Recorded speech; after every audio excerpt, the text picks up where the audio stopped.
Hey everybody, I think we're live.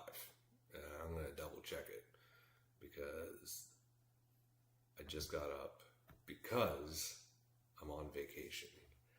But I love this so much. Yes, indeed. I love it so much that I couldn't miss April. And I happen to be with one of the best hymn service players that I know, my brother, Jonathan. Hey, so our special guest for Coffee and Hymns today is Jonathan Hain. Jonathan is a coffee drinker and a hymn player. And so he's a perfect guest for Coffee and Hymns. Over the last few months, we've been talking about like ways to build a culture of congregational song and ways to do things like start an a cappella hymn or start a hymn a cappella and encourage the congregation to sing.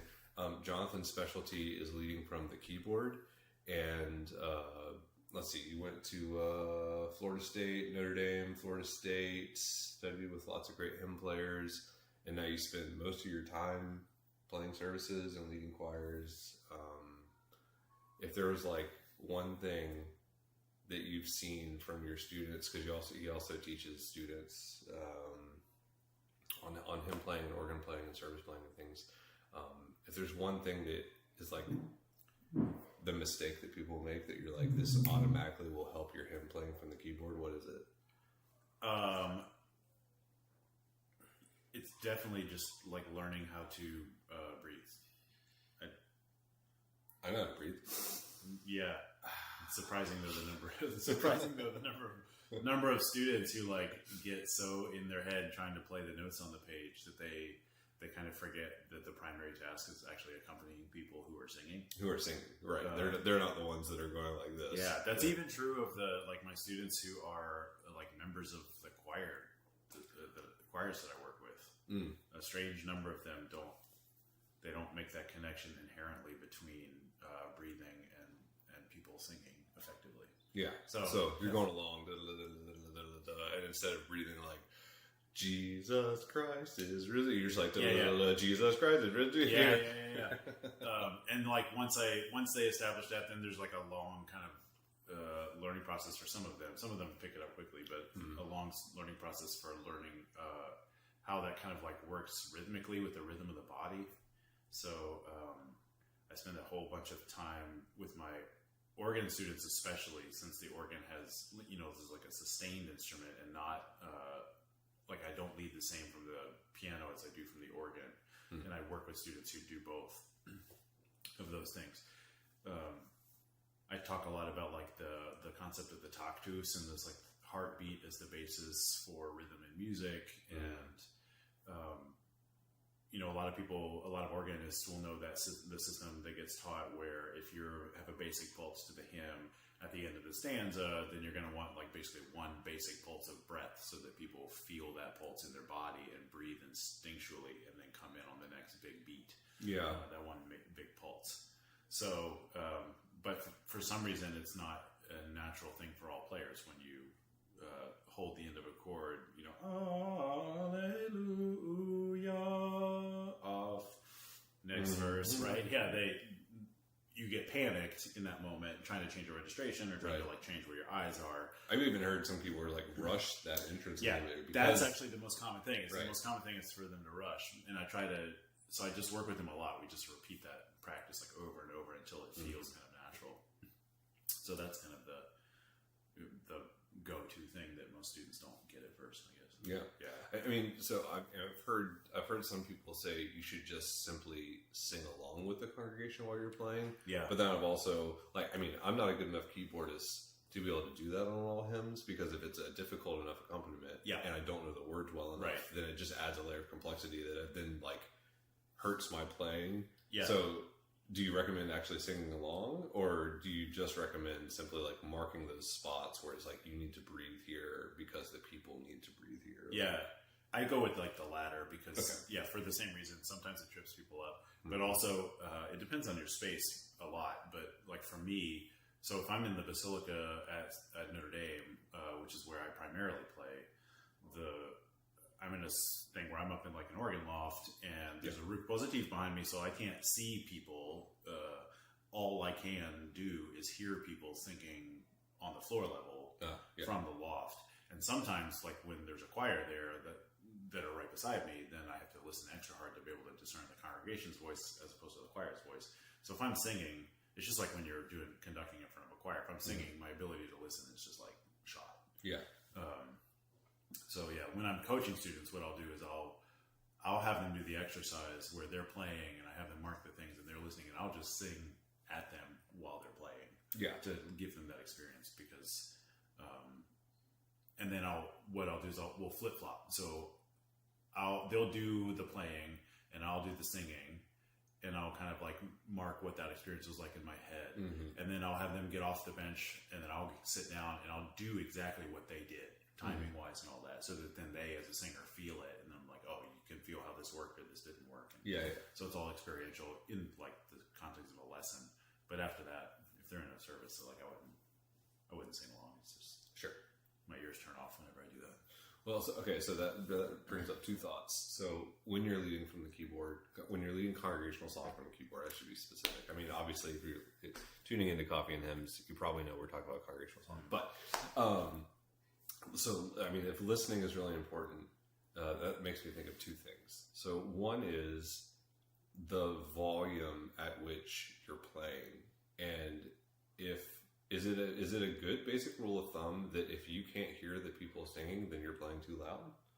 Or because I can think of situations where like you might have a big instrument and there's only a few people in the room. Yeah. In which case, are there times when you just can't hear the people singing and you just kind of have to power through it, or should you actually then reduce your sound level? Or does that create a downward spiral of quietness and then it just disappears, right? Yeah. Like, what's that? How do you balance that? Right. I think that's a tricky question. So, like, how much in the weeds of like organ playing do you want me to get on this? Because it's different if I'm playing on the piano versus. It's not terribly different. I think you can get in the weeds. Okay, so why not? All right, so let's. What do you think? Can't hear you. I can't hear you. They're too far. Yeah, they're too far away. Yeah. That's what you get for going way out here in the woods. Exactly. Okay, so so if I'm at the piano, I always think about something. I don't actually know if he was the source for this, but John Ferguson, who, as many of you know, like taught at St. Olaf for years and years, and was like an absolute fire service player. Yeah, so good. At some point, I was like in a class with him or something, like a master class, and he was talking about this need for 16, 8, and 4 foot tone, at least on the organ, because the 8 foot tones, of course, like the fundamentals, the pitch you're actually singing. The human ear picks up on this higher pitch more easily, though the octave above, as far as like matching pitch. So 4 foot is usually necessary for congregational singing. And the 16 foot, he felt like provided a really strong foundation underneath, so that people feel like enveloped by the sound, because those long sound waves are things that kind of pervade the building. That makes sense. Right. So registration wise, like regardless of volume level, those like pitch levels are things that help create like healthy feeling congregational singing. And I've kind of used that a lot with students. But it's a bit tricky when you're like an organist, because it's not always just the volume level of what you're doing, but also the timbre and the pitch level. Right. So like I can be on the instrument that I play, which is super huge, and I can use a ton of 8 foot and 4 foot stops, and the sound is quite like fills the room effectively. Yeah. But it's actually not really great at leading. Like we usually have a large congregation on Sunday. Our building sits like 1,000, and we always have like 1,000 people. So that would never like cut it, even though I'm playing with a lot of kind of actual sound because of all the 8 foot stops going. Because I'm in a large building, and also the frequency responses of the building are not even. So I need to boost the bass a little bit more than I would ordinarily, because it was a poor bass response in certain parts of the building. Just gets lost. Yeah, and then for clarity of rhythm, I have to have almost always some sort of 2 foot. Just to cut through and bounce around. To cut through, in a quick manner to get to the, it's more than 100 feet, like from where I'm playing, where the organ is, to like the back of the Lady Chapel at the Basilica.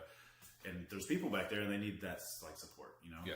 So, whereas I can think of some spaces where it's like, if it's a drier acoustic, and you know, and maybe you just have like a really nasty mixture that and a lot of times that's just too much, and because of that, it's almost like I'm being bombarded as a singer by this like nasty 2-foot sound. Yeah, right. And I'm like, oh, this is hard to power through. Right. Know? So for me, it's like never as much about the actual volume level as it is about the kind of felt experience of the singers, of the people.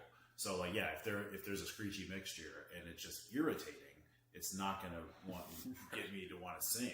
Right. Or if if the delay is so bad because I'm only using like real smushy 8-foot stops, even though the sound level is appropriate, I'm not going to really understand the pulse of what's going on because of the size of the room, and I'm not going to be inclined to sing then either.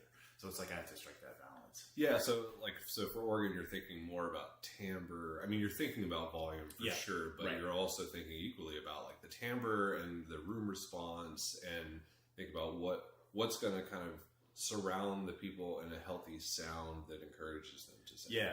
And for that reason, like even at a daily mass in the space run, so like on Sunday we have like, you know, it's like I said, it's like 1,000 people. It's like at capacity. But for a daily mass, which I played also during the week, you know, you maybe got 50, 75 people or something like that. But they're kind of like a few people in the transepts and like most of them in the nave, and they're all kind of like spread out, you know.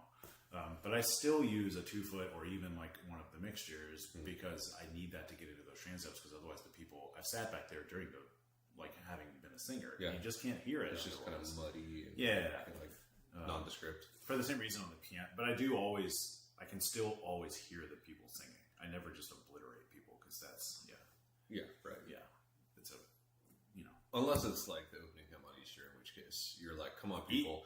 It's time to match the organ's power. No, even so, like I can still, I mean, we're fortunate that the Basilica is a place where like the acoustic is wonderful and people are like super engaged. Right, so it's full. So the singing, even on Easter Sunday, where I got like the whole damn organ going, it's still actually I can still hear the people in our space at St. John's Sweeter in Baltimore on Sunday morning.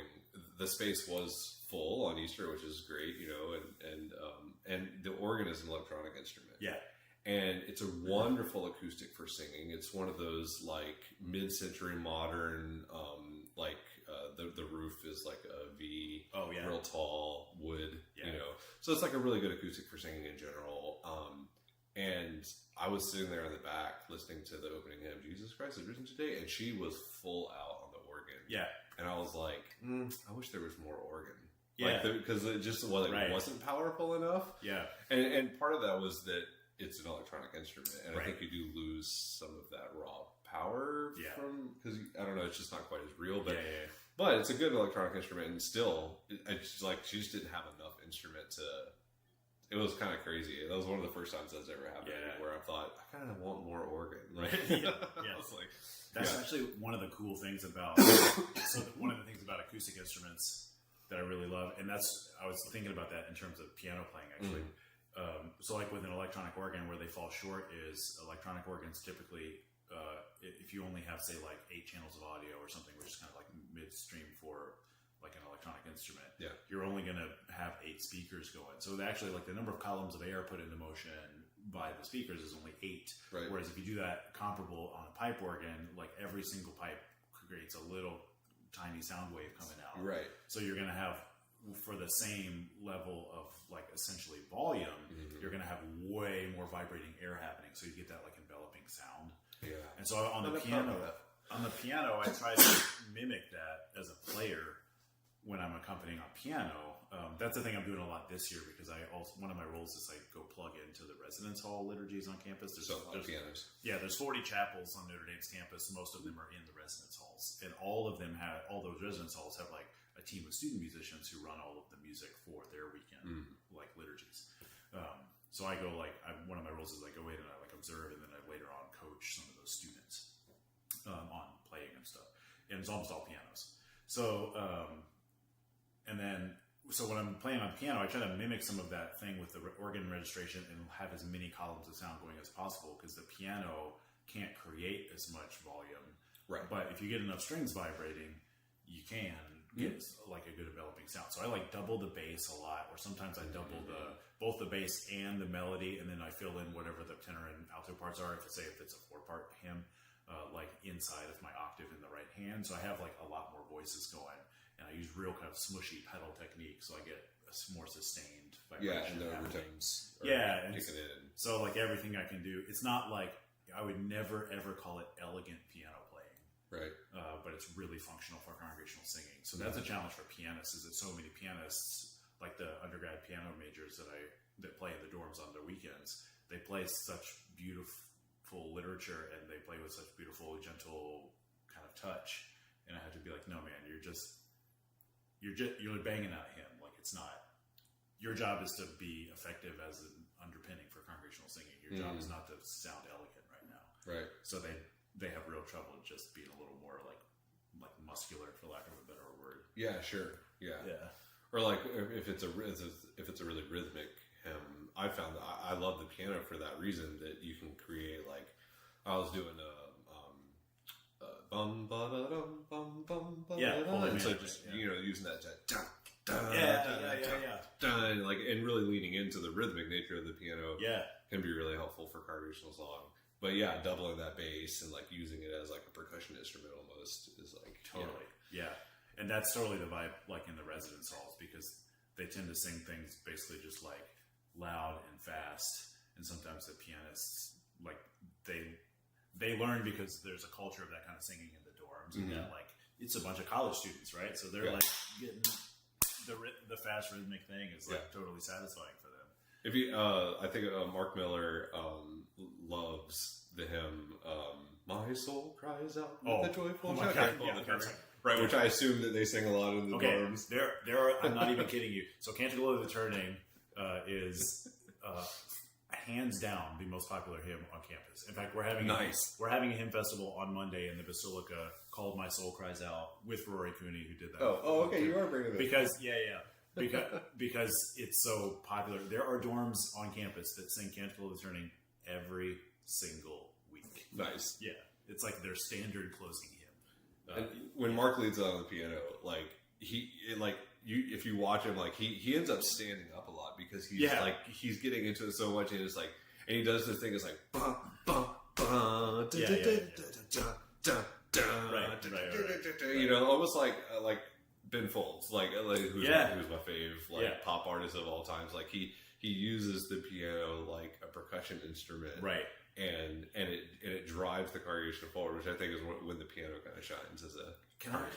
Actually, per that, speaking of people like Ben Folds, so I've seen Ben Folds live a couple times also, and one of his gifts is actually, I think, getting people to sing. Yeah, totally. Yeah, he always does it. And since 9/11, he started doing that. At his concert after 9/11.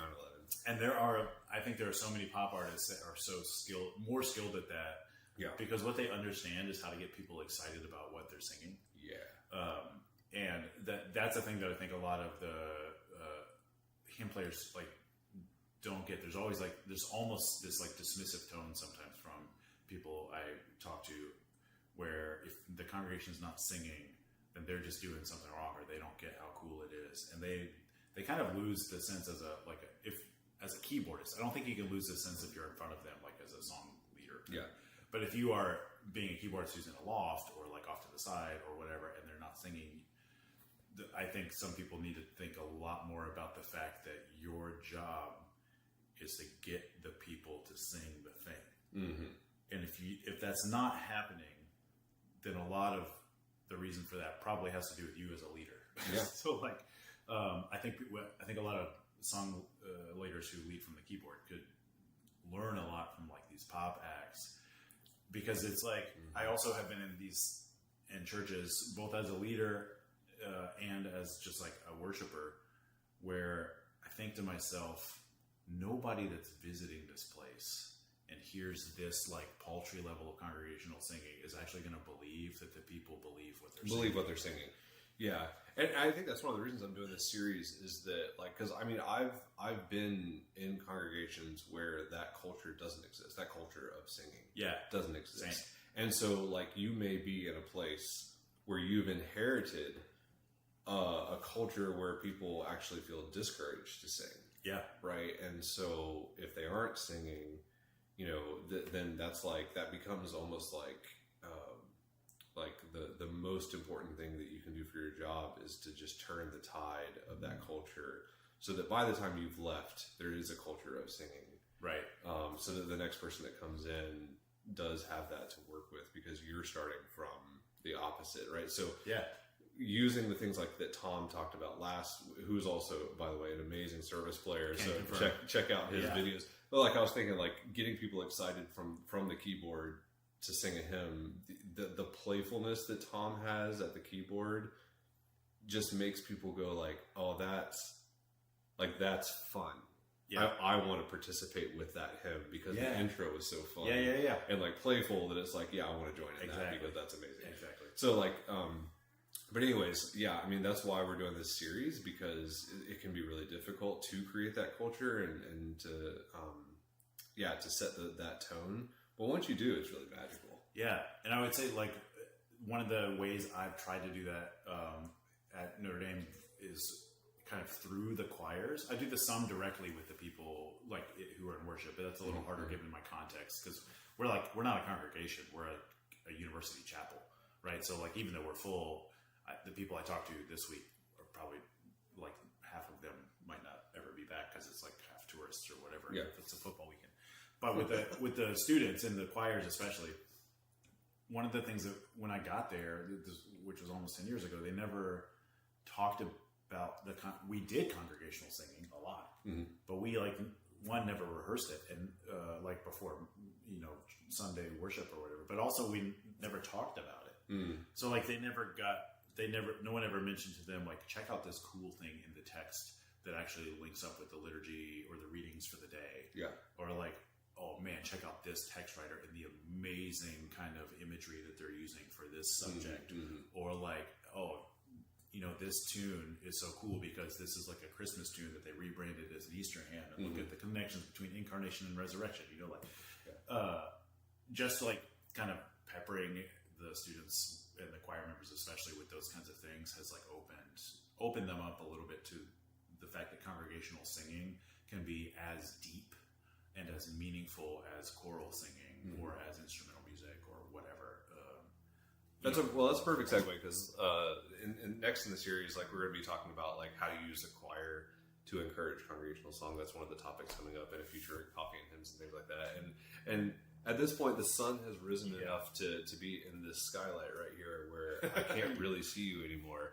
But we've done it. I mean, it's 9:25. We're actually 5 minutes over our normal runtime, and I hope that you've enjoyed this edition of Coffee and Hymns. Like I said, I'm on vacation because it's my dad's 70th birthday, so we're having some family time. It's the week after Easter. I hope that you're still in your pajamas and that after this, you're going to like go to a coffee shop or read a book or do something, celebrate the fact that Christ is risen, Holy Week is past, and then get your folks singing next week at the service. You're not going to admit that you're also in your pajamas? I might have pajamas on my bottom, but I did wear my Love is an Action Word shirt because, and you wore a collared shirt. So just put it over my t-shirt. Business on top. Yeah. We're like in the mullet of outfits. We're That's business on top, but party on the bottom. All right. So, Coffee and Hymns. See you next time.